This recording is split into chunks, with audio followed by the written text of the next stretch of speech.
सध्या शरद पवारांची पत्रकार परिषद सुरू आहे। लोकशाही पद्धतीच्या संबंधी लोकांच्या मध्ये सरकार निर्माण होणं हे योग्य नाही आणि त्यामुळे याची सखोल चौकशी ही झाली पाहिजे। दूध का दूध, पाणी का पाणी हे झालं पाहिजे हा आमचा आग्रह आहे। मुख्यमंत्री म्हणाले या संदर्भामध्ये घोळ असू शकतो पण घोळ असू शकतो पण घोळाला अशा पद्धतीने चोरी म्हणणं चुकीचं आहे। मतदार याद्यांमध्ये घोळ असू शकतो असं मुख्यमंत्री म्हणाले, पण त्याला चोरी म्हणणं हे सगळे जावेची स्क्रिप्ट आहे असं माझं म्हणणं फक्त एकच आहे, आक्षेप कुणाबद्दल नाही, आक्षेप मुख्यमंत्र्यांच्या कोणी घेतला, आक्षेप घेतलाय तो निवडणूक आयोगाचा। निवडणूक आयोगाच्या संबंधी आक्षेप घेतल्याच्या नंतर भारतीय जनता पार्टी या मुख्यमंत्री नेहमीच आपली मतं मांडायला तुझ्या याची काळजी काय मला समजू शकत नाही। आम्हाला उत्तर हवं आहे ते निवडणूक आयोगाकडनं हवं आहे असं तुम्हाला नाही। निवडणूक आयोगाने हे सगळे आरोप जे आहेत ते फेटाळून लावलेले आहे काल राहुल गांधी यांच्या पत्रकार परिषदेनंतर। आणि त्यांनी फेटाळून लावले म्हणजे आम्ही काही स्पष्ट असणार ना, त्याचा निकाल घ्यावाच लागेल। आमची माहिती चुकीची असेल हे देशाला सांगितलं पाहिजे आणि आम्ही सांगितलं पाहिजे की आमची माहिती चुकीची होती, पण नसेल तर सत्य होतं हे यायला पाहिजे।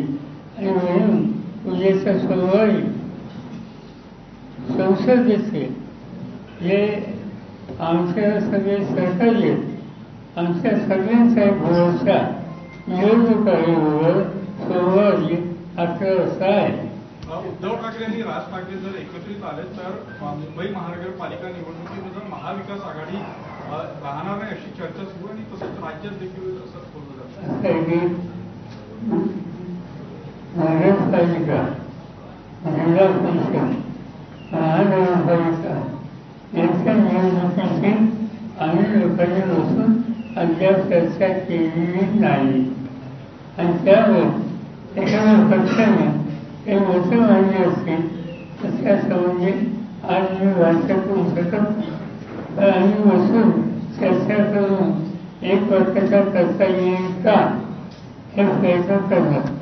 पवार साहब, अमित शाह जी का ऐसा कहना है कि जो घुसपैठी है, बाहर के नागरिक है, उनके वोटर लिस्ट से नाम डिलीट किया जा रहा है, जो कि बिहार, मध्य प्रदेश, छत्तीसगढ़ की जो बातचीत की जा रही है, तो घुसपैठियों का वोट हटाया जा रहा है, इसीलिए इंडी गठबंधन को तकलीफ हो रही है।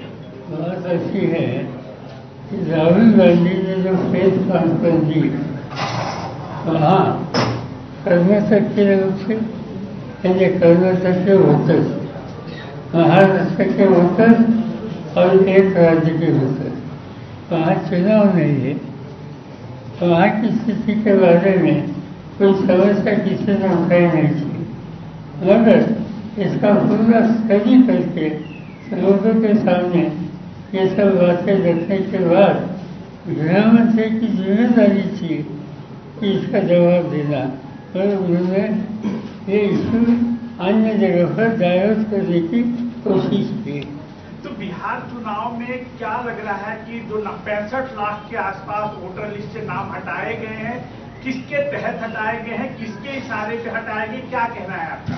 इसीलिए कल का जो हमारा मंडे का डेमोन्स्ट्रेशन या मोर्चा है इलेक्शन कमीशन पर, उसके सामने जो इशू हम रेज कर रहे हैं इसमें बिहार की लिस्ट ये इशू हमारा इम्पोर्टेंट इशू, उससे 15 दिन से इस इशू पर पार्लियामेंट में हंगामा हो रहा है, पार्लियामेंट चल नहीं सका।